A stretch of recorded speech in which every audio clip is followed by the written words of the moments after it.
Continuing to read from chapter 6 of Evolving Behind the Water by Fred Huckabee.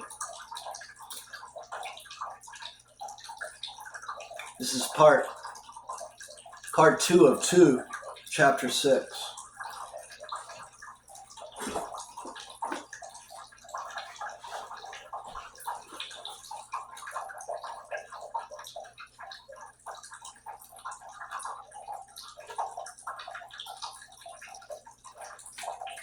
The afternoon passes slowly as Hector continues to drift along, lost in the jungle. He doesn't have to exert much effort, only occasionally pulling the raft from the edge of the stream when it drifts too close to the bank. Several times Hector sees a long snake drop from low-hanging branches into the water as he drifts past. He also noticed several crocodiles lying along the bank at one time.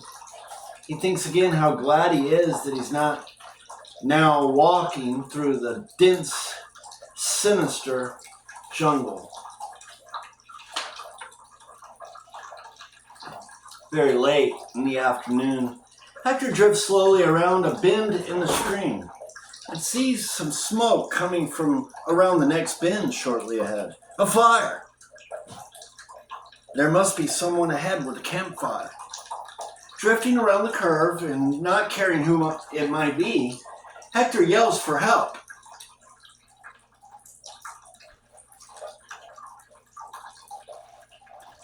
Getting no answer, he pulls his raft to a small clear opening along the bank where the smoke is coming from. He hears no one, but sees that the smoke seems to be coming from a spot about 50 feet from the water and behind a large boulder. He pulls his raft up along the low, flat shoreline and secures it so that it won't drift away. With his spear in hand, he cautiously moves through the brushes, through the smoke, and notices that a very small little stream is coming from that direction. He sees a small amount of smoke coming from the water that's trickling past him, and he reaches down to fill it. It's slightly warm.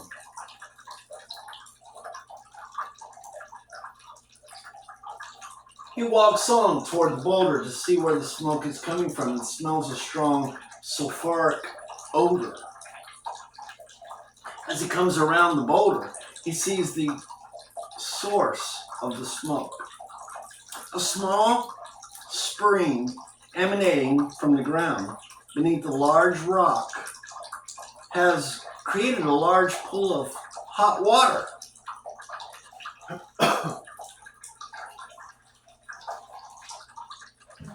Suddenly feeling disappointment that he is not finding some people with a campfire, Hector sits down on another large rock next to the pool.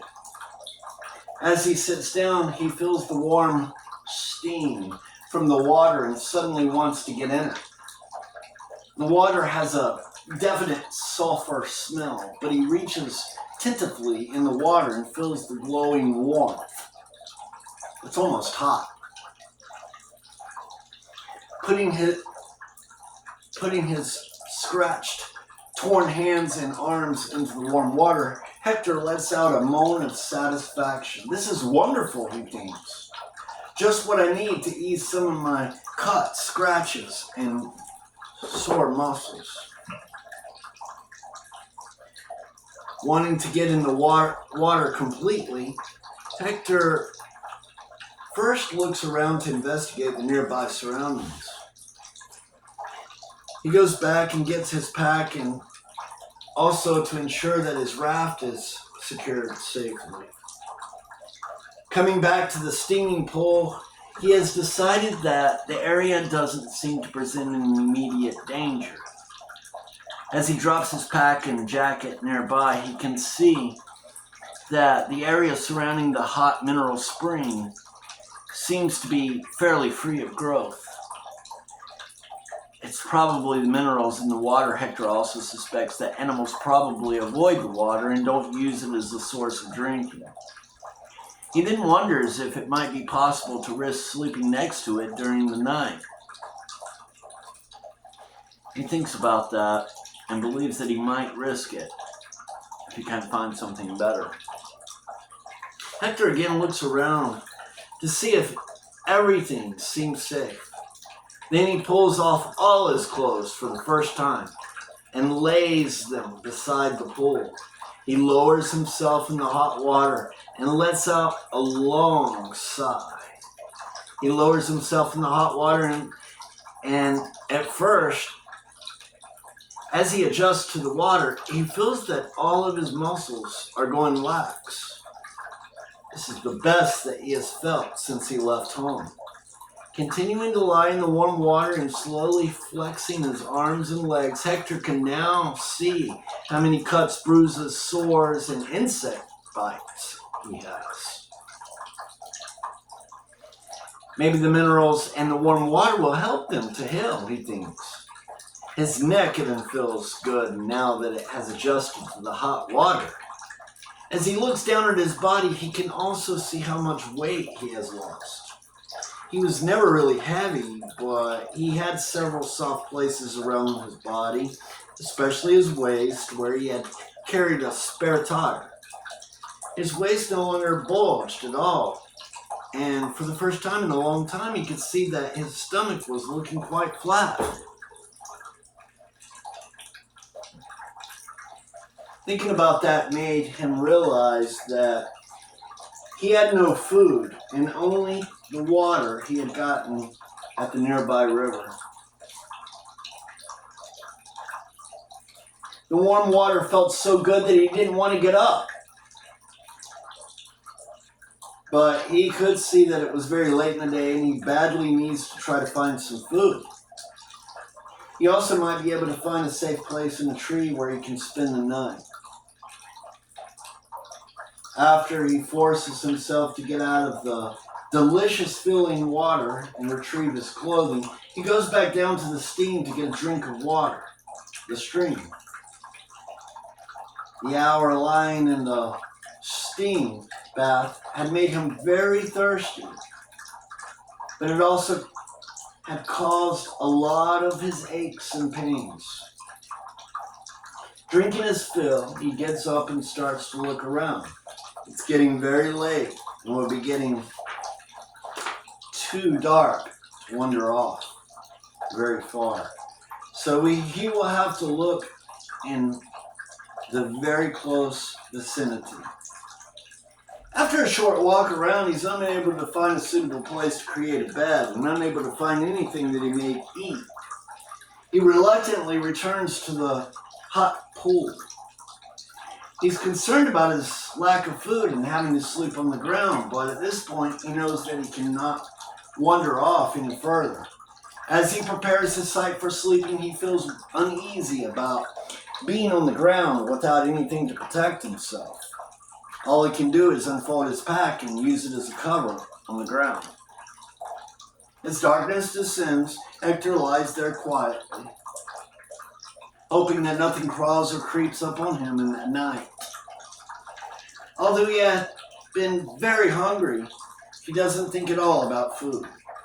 Lying at the edge of the hot pool and feeling the warmth seems to give him some content. After lying there for a very long time and listening to the night sounds, he finally drifts off to sleep.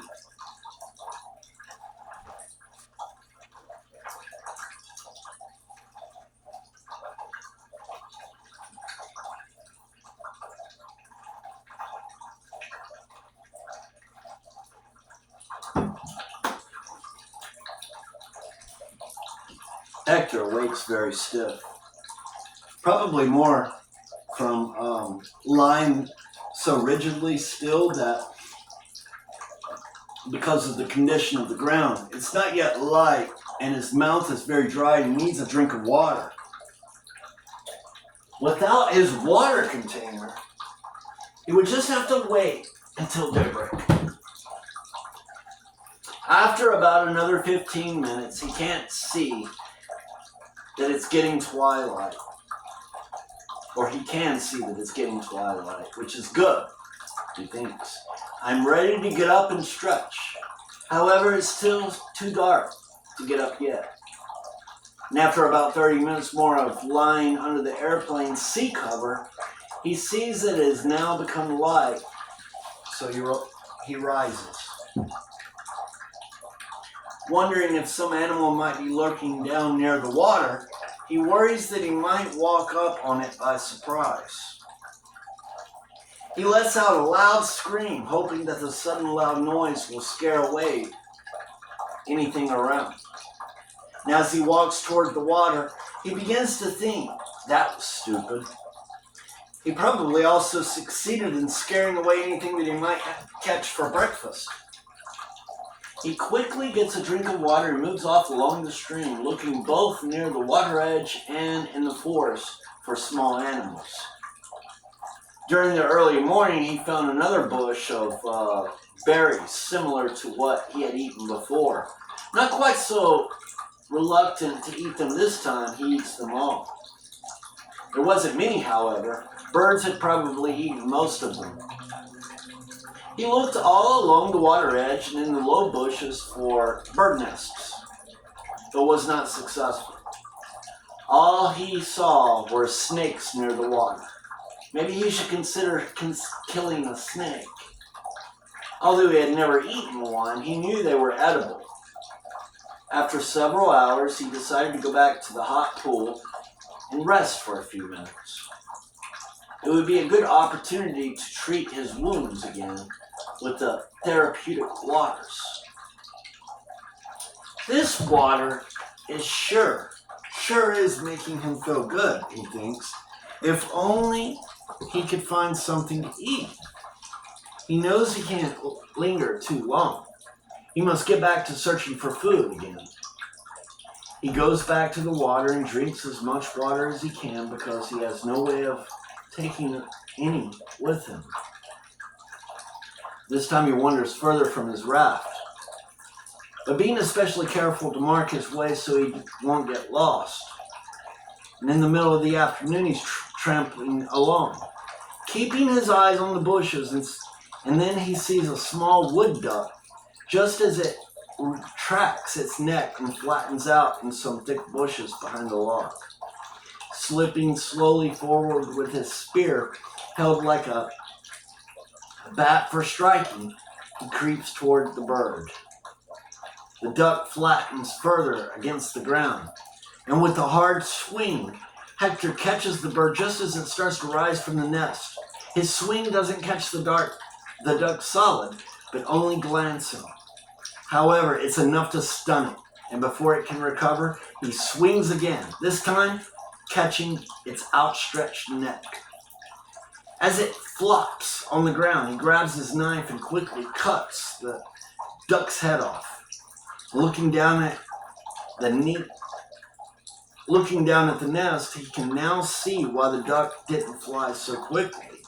There in front of him were 4 freshly hatched ducklings. Examining the remaining eggs, he could see that they were all very close to hatching. Hector suddenly felt a sense of remorse, but forces himself to strike it from his mind. After all, this is a matter of survival. Now that he has caught the duck, Hector heads back to his campsite. He remembers that he has 2 matches. Thinking about his upcoming meal, and at first not paying attention, he suddenly thinks he heard a noise off to his right. He freezes and listens instantly.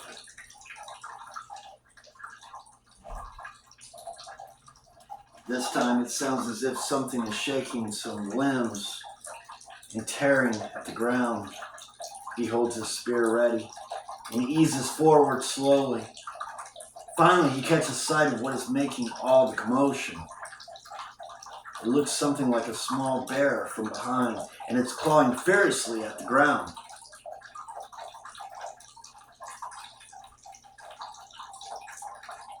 Hector starts to retreat, but becomes curious when he sees it swat at its own head a couple times. It turns slightly, and Hector sees that it's something like an anteater. An anteater? It seems to be tearing a log apart and eating something. Several more brushes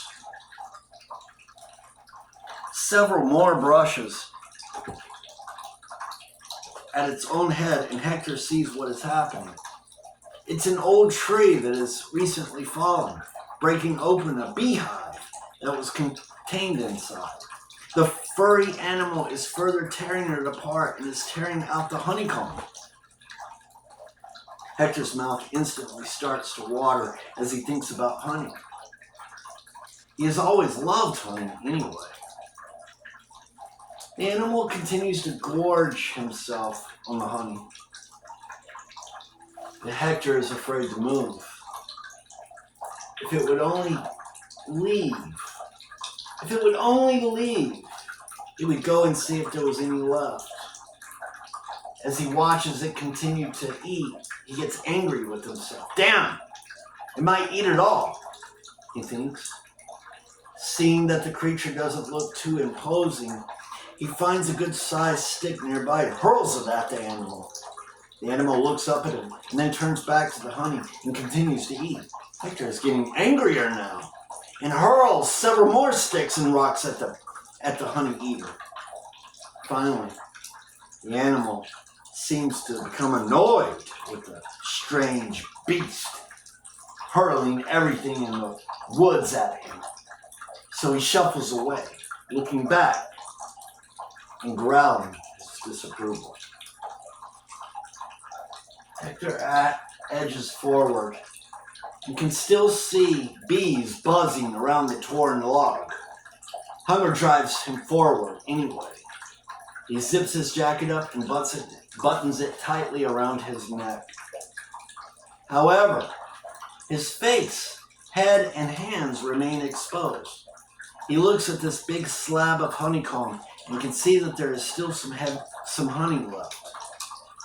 He looks around and sees some low-growing trees nearby with large, long, and wide leaves.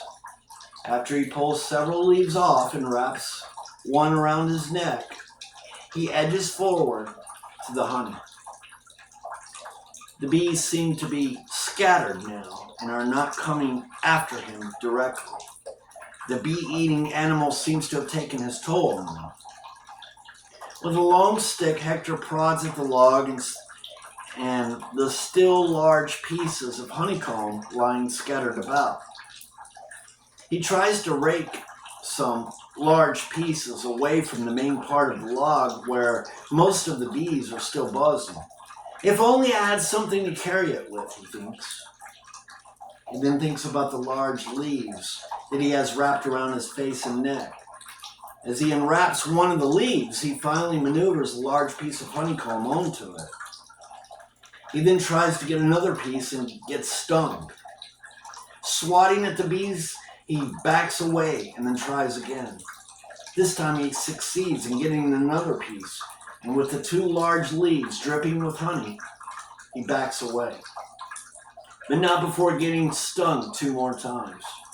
He can still see more honey lying inside the log, but has no way to carry it and would probably be afraid to try for it anyway.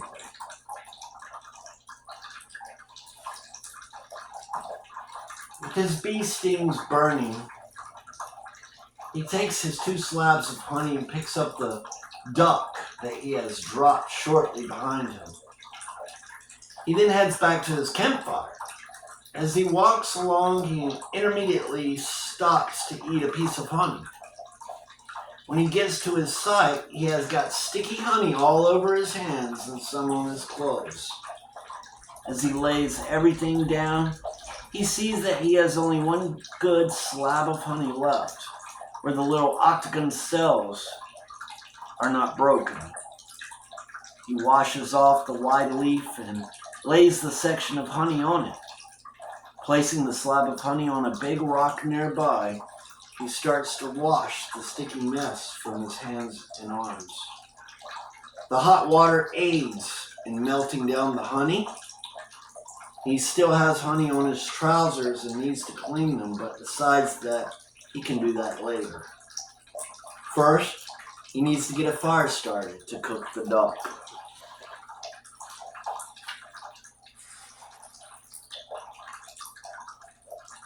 He quickly gathers some small twigs and weeds from nearby and tries to get the fire started.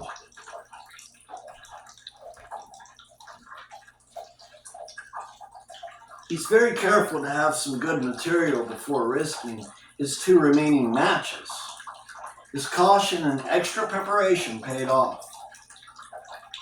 He started the fire with the first match. And nursing the fire carefully until it's burning well, he goes a little further and gets more firewood. With the fire now burning well, he pauses to think about what he will do next. He needs to clean the bird and gather more firewood before dark. But first, he needs to get a drink of water. With the gourd canteen now gone, it sure is inconvenient having to go down to the stream for a drink every time that he's thirsty.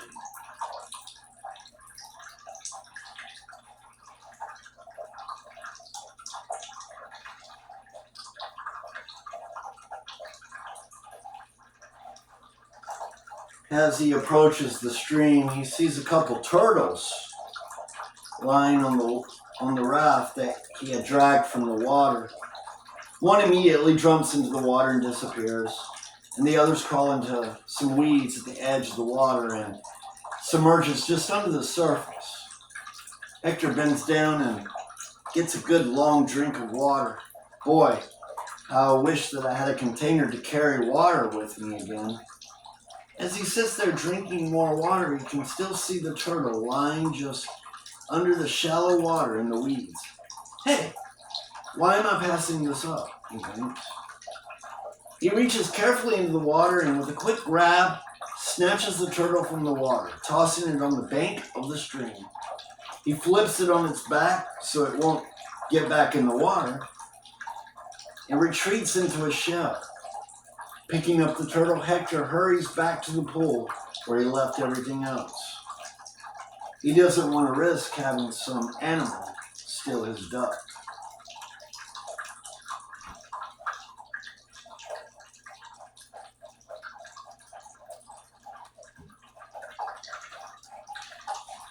Getting back to the hot pool, Hector sees that all is as he left it, and he tries to decide what to do with the turtle. He has never killed and cleaned a turtle and doesn't know how, but thinks that he has to begin somewhere. Every time that he tries to get hold of the head, it retreats into the shell. The damn thing seems almost impenetrable. He begins to realize that it's getting very late. He needs to gather a large amount of wood before it gets dark, since he's going to have to spend another night here. Trying to think of what to do with the turtle to keep it from crawling away after he leaves, he looks at a nearby tree with a low branch running parallel with the trunk. Pulling the flexible branch away from the tree, he wedges the turtle tightly in between. And there, that should hold you, he thinks. As he walks all around the near area, Hector gathers every piece of wood, every good firewood that he could find. He continues to drag it back to his campsite until he has a sizable pile.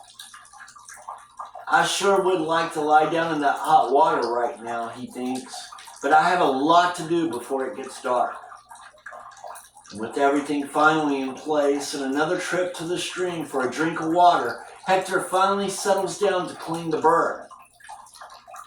Thinking about first picking the feathers off, he decides to keep it in the hot water for a while to see if they might come off easier. Hector first glances up at the turtle and seeing that it's still wedged in the tree fork, continues to prepare the bird. By the time Hector has finished cleaning the duck and carving it up, it's getting dark. He looks again at his big pile of wood and feels that it's enough for the night.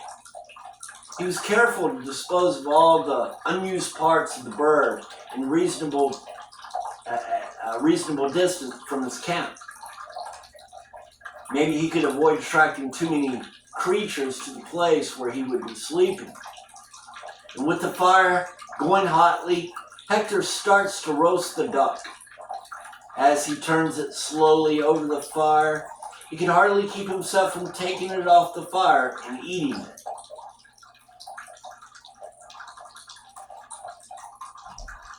With the duck finally roasted, Hector eats about half of it before deciding to save the other half for tomorrow. He then cuts off a piece of the honeycomb and eats it also. After all, this is a very good meal, he thinks. And sitting there thinking about the turtle again, he decides that he will not do anything tonight because he doesn't want to create a mess near where he's sleeping, and it's too dark to lead the light of the fire. The turtle sticks his legs out and wiggles every once in a while, but is unable to get free from the place where he's wedged.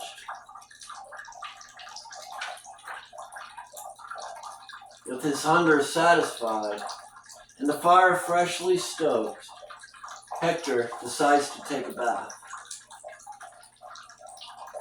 Over the next hour, he soaks in the water as he washes his clothes also. He lays all of his clothes on the boulder near the fire to dry, figuring it won't take long. He feels fairly secure that the fire will keep animals away, so he relaxes in the hot water. After a while, Hector gets out of the pool and finding that his clothes have now dried, he dresses. He's afraid the time in the mineral pool has only made him thirstier. But he will have to wait until morning to get water to drink from the stream, which is about 100 yards away. After stoking the fire, he lies down between the steaming pool and the smoking fire, hoping they will provide some safety. Feeling a little more secure than he did the night before, Hector allows himself to start thinking about his life before the airplane crash.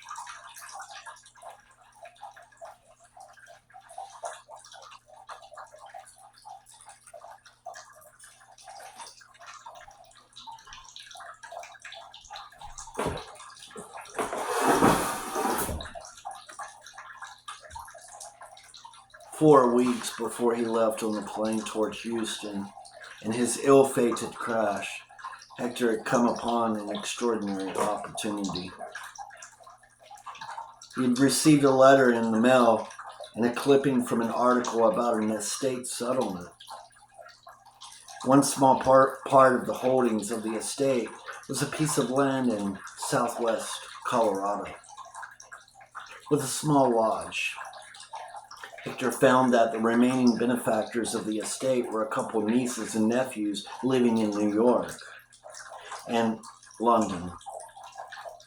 They were mostly interested in the other, larger part of the estate and were glad to get rid of the Colorado property. There was only one sentence written with the clipping attached to it. It said, "Don't fail to act on this. It will be just what you need." Someone must have heard that I was interested in a vacation house in a remote area, Hector thought. With his interest aroused, Hector decided to visit the property one weekend under the pretense to Victoria of a convention trip he had been invited to by a friend. He thought that if it were what he expected, and he would surprise Victoria and take her to see it later. When Hector went to see the property, it was being shown by an agent that didn't seem to know any more about the property than the heirs. And when Hector looked at the property, he couldn't believe his eyes. at the price that was being asked, it was the most extraordinary buy that he could imagine. The lodge sat on 25 acres with a fabulous view of the valley below. It was sheltered from two directions from hillsides and could not be seen from the highway below. It had quick access into a nearby town and on later to a small city. The house itself was fabulous. The workmanship was the best he had ever seen. It was equipped with all of the conveniences that anyone could want. It even had a large garage in the back of the house that was buried in the hillside and joined the main house. It could not be seen from any direction, and even from an airplane, the lodge would only appear as a fairly small structure, since most of it was also buried in the hillside. The property had just been presented, and evidently Hector was the first one to respond. Seeing what a fabulous deal it was, Hector immediately decided to clinch it right there. If he waited, he knew that it would quickly be taken by someone else. Going back to the nearest town, Hector worked the rest of the afternoon getting papers drawn up and signed.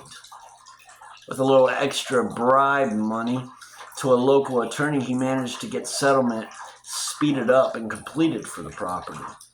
As an extra surprise to Victoria, he had the property made to her in her maiden name.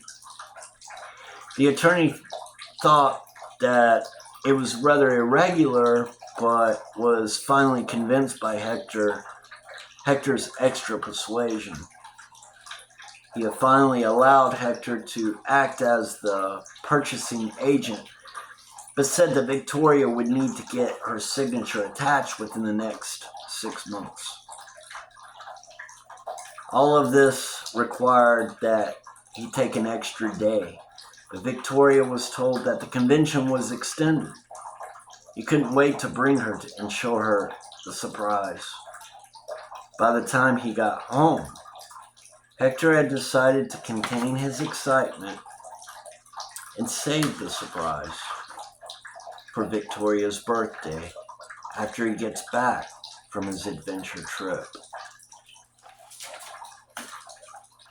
Hector lay there staring at the fire, thinking how foolish it was to not tell Victoria of the purchase before he left. Now he may never live to see her or the property again. No one else knows of the purchase of the lodge in southwestern Colorado.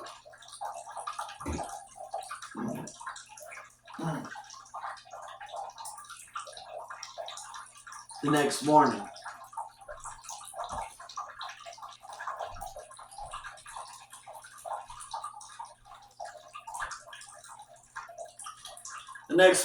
Hector awakens again at the first sign of dawn, but he feels that he slept better on several other nights recently. He gets up and stretches and finds that he's not as stiff and sore as he had been. The hot pool really had done wonders for him, he thinks. Even his neck wound seems to finally be showing some improvement. Now that it's light, he heads down to the water to quench his thirst. Lying in and beside the hot pool, all night has really dehydrated him.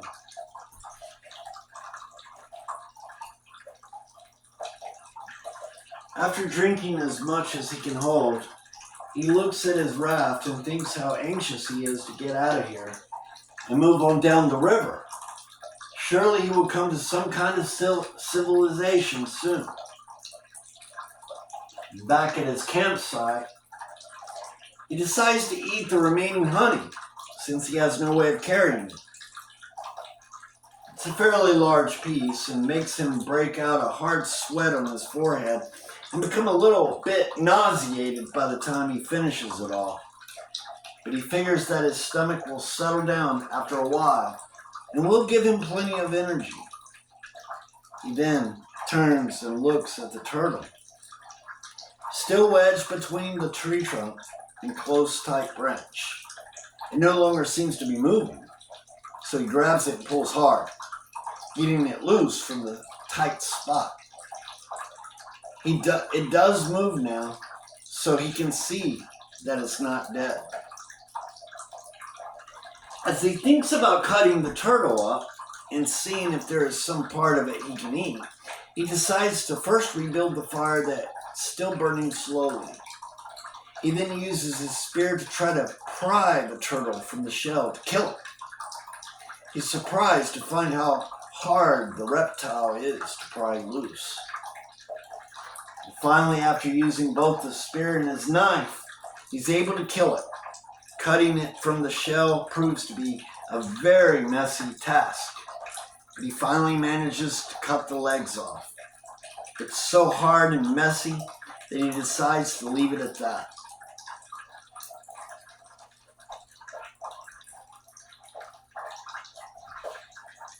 With the legs removed, he starts to cook them over the fire. They're about the size of chicken legs. He spends longer than he would have liked, slowly cooking them to keep from burning them up. He thinks if only he had a frying pan, he would be able to do a better job. After he finishes, he decides to taste a piece of one. He finds that it's tough, but palatable. He wraps the well-cooked turtle legs along with a couple pieces of bird from the night before and the remaining white strip of tablecloth. With all his few possessions gathered and back at the raft, Hector pulls at the raft until he gets it floating free again and pushes away from the bank of the stream.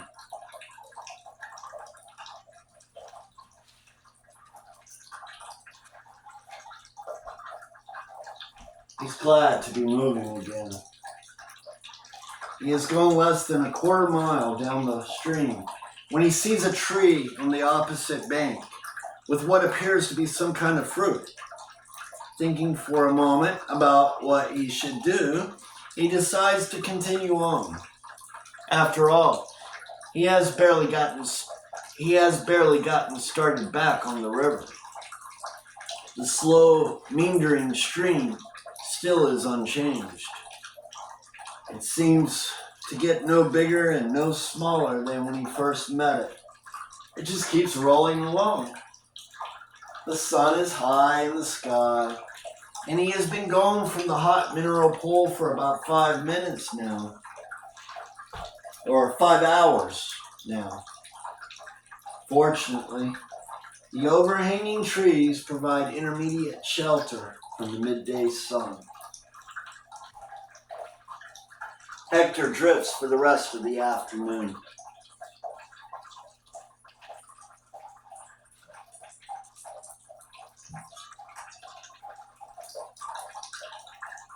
When it gets very late in the afternoon, he decides that he had better stop and see what he can find. He finds that the place where he puts it to shore is not as clear as the night before. As he starts to pull it up on the bank, a large snake drops from an overhanging branch onto the raft, causing him to almost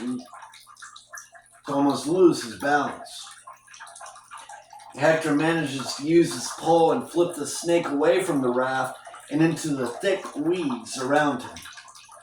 Slightly rattled, he regains control and steps cautiously from the raft onto the ground nearby.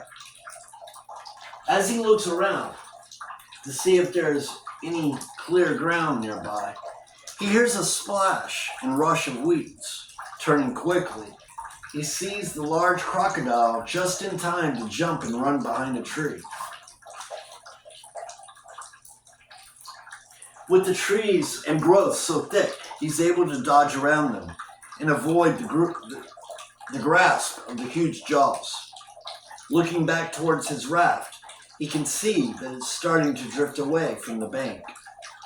Throwing all caution aside, Hector runs towards the raft and dives into the water. With the water now up to his chest and the raft floating away, he manages to grasp the vine he used as a tie line. The thought of the snakes and the crocodile behind him provides the adrenaline he needs to propel himself up onto the raft. He quickly grabs the pole and pushes himself further from the shore. Now, thoroughly shaken up and trembling, Hector sits on the raft listening to his heartbeat. The raft drifts on downward, and Hector is soaked as he feels the water drain from his clothes and his pockets.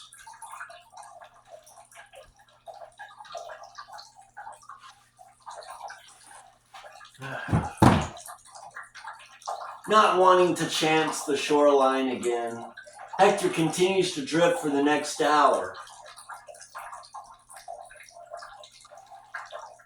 He has finally stopped shaking it, and his clothes are almost dry, except for the insides of his pockets. Thinking of his pockets, he remembers the remaining match. Reaching inside his wet pocket, he pulls out what remains of the packet with a single match. It has disintegrated. Since he has eaten only the one section of honey early this morning, Hector decides to eat some of the chicken or turtle leg. He eats one of each and carefully wraps the rest for a later day.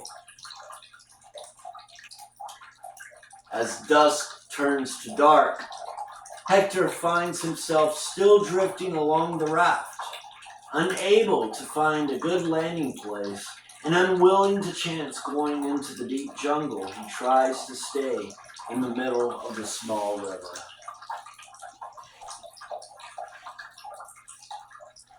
At least the trees are not overhanging the water too much now, allowing him to see by the moonlight. It's amazing how clear the night is on the water. Looking to the sides, though, he can see that it's pitch black in the jungle. He hopes that he can keep awake and not fall from the raft or let it drift into the tangled growth along the sides. With his recent scare, he's not sleeping now. Through the night, Hector continues along, pulling the raft away from the edge of the river when it drifts too close to either bank. A few times in the night, he had to fight hard to keep from letting himself relax and fall asleep.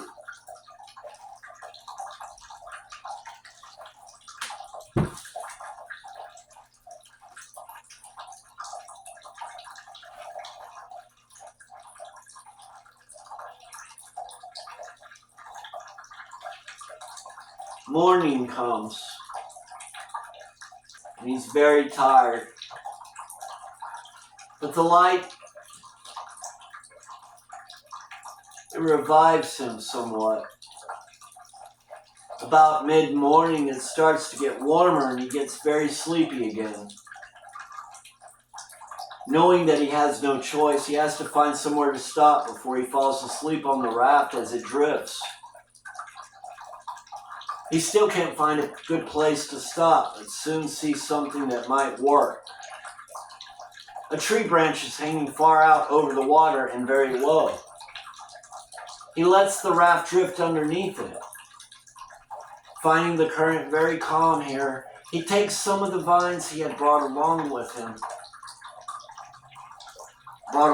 and uses them to secure the raft to the low overhanging limb.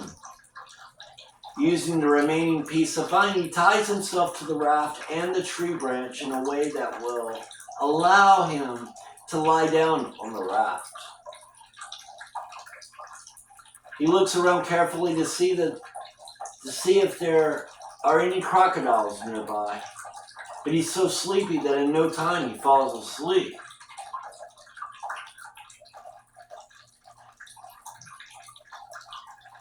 Hector sleeps soundly for about 2 hours and would have slept longer but for a group of monkeys that came and started throwing things at him.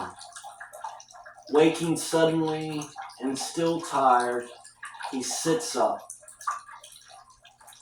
Sleeping on the hard, uneven raft had made one of his arms become numb. As he massaged his arm back to life, the monkeys continued to scream and jump from branch to branch. One of the monkeys then threw something at him that almost hit him, but fell in the water nearby. Instead of sinking, it floated, and Hector could see that it was a piece of some kind of fruit. Using his spear, he raked it toward him and picked it up from the water. After he looked at it carefully, he ate it. He was not quite sure what it was, but it tasted okay. He then looked all around, but could see nowhere that others might be growing. By now, Hector had wakened fully and found that the 2 hours of sleep had helped some. He untied his raft from the low overhanging branch and pushes back to the center of the stream, feeling that the noisy monkeys wouldn't give him any peace.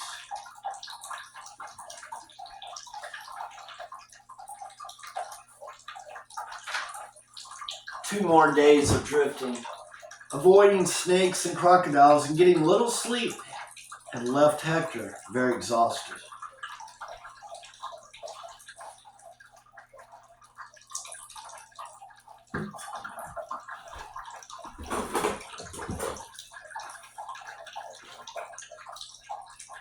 His food was now all gone, and he realized that for many days he had not eaten more than equivalent to one chicken leg a day, with an occasional piece of fruit or berries. About mid-afternoon, Hector sees a tree hanging over the water containing some kind of fruit. He anxiously uses his pole to push his raft to the tree. He's able to reach up and pull several of the fruits from a low branch without getting off the raft. He then pushes the raft to the edge of the river to keep it from drifting while he sits on it, eating one of the fruits. He was just beginning the second piece of fruit when something hits him hard on the upper arm and knocks him from the raft.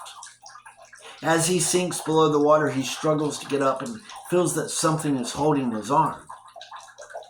Fighting to get free, he sees through the flurry of water that a crocodile has hold of his arm. And from somewhere, he manages to grab a short stick and jabs hard at the eyes. Several hard stabs, and by some miracle, the crocodile releases him.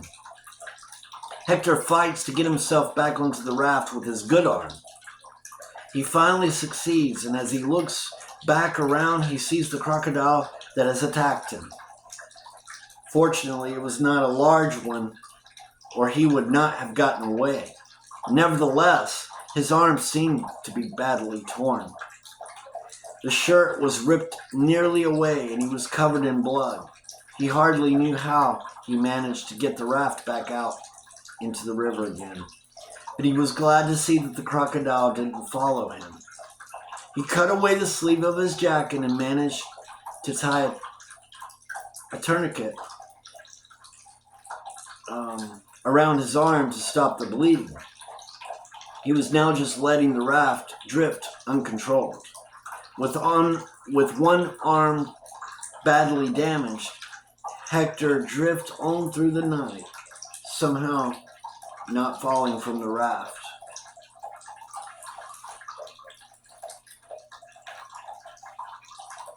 Daylight comes. Hector is lying motionless in the raft as it drifts. He finally feels the raft hit the bank of the river and stop. But he just lies there. After a while, he can feel that a swarm of insects are trying to eat him alive, and he pulls himself up. His arm feels almost useless, and he believes that the muscle in his upper arm is badly torn. With his arm hurting terribly, Hector tries to pull his torn shirt away from the arm. As he tugs at the shirt with the other arm, he feels several lumps under his arm. Looking closer, he sees 2 leeches attached to his upper rib cage, almost at his armpit. Feeling a shudder and revulsion, he pulls at the sickening parasites, tearing loose a piece of skin as the blood spurts down his side. He feared that there may be more of them attached underneath his clothes, but he was too weak to check himself over. More fresh blood on him only seemed to increase the attack of the insects and flies. He struggles onto the bank of the stream to escape the biting insects, but can't seem to get away.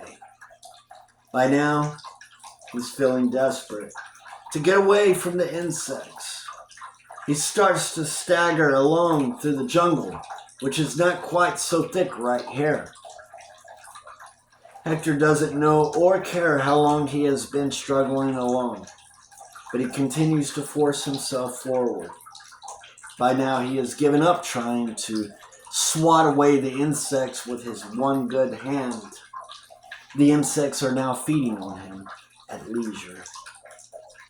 He vaguely feels that he has been climbing uphill for some time now, but he keeps going. After a while, something seems to be making a different sound in the distance, and he moves towards it. He's becoming almost delirious now and hardly knows what he's doing. As he gets closer, the sound gets louder and sounds like water roaring. Struggling through the heavy tropical growth, he feels a mist in his face, and it seems to be making the insects leave him. With blood oozing from his torn, almost useless arm, he finally raises his swollen face, now covered in lesions, and through his bloodshot eyes, stares into a large waterfall. The cascading water is coming down a hillside that's so densely covered it would likely be invisible, except from directly above. He moves toward the waterfall since the spray is driving away the insects that are eating him. He stands there about to collapse, with the heavy spray from the waterfall now about to choke him. To get out of the direct spray from the waterfall, he moves off to one side behind the large boulder at the very edge of the wall of the water. From behind the boulder, Hector sees a flat, narrow path that seems to lead right along the neck wall and behind the waterfall. He doesn't want to return to the vicious insects, so he moves in tight against the rock wall and the large stream. With the rock wall of the hillside on his left and a wall of water falling on his right, he staggers along the narrow ledge, almost in danger of falling into the roaring water. Finding himself now deep underneath the waterfall, he sees an opening that seems to be a cave.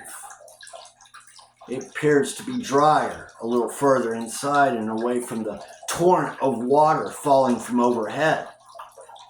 Although it's very dim, there is still some light filtering through the waterfall.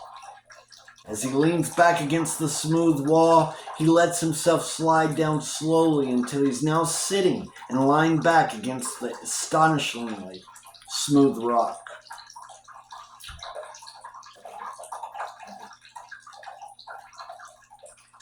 As he sits there, lying back against the wall, he no longer has the curiosity to think about the unusual setting. He can no longer move his left arm.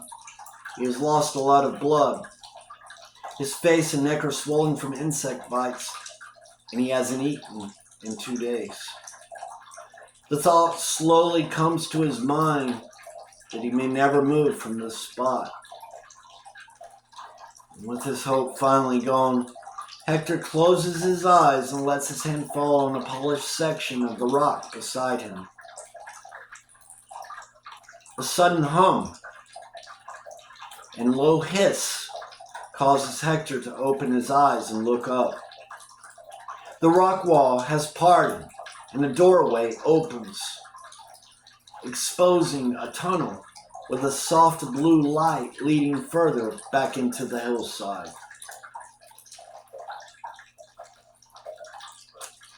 That's the end of chapter 6.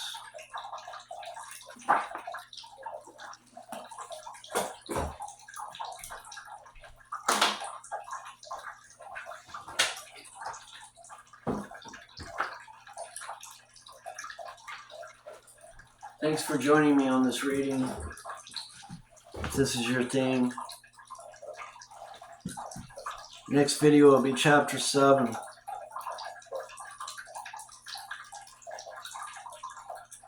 Titled Through the Waterfall.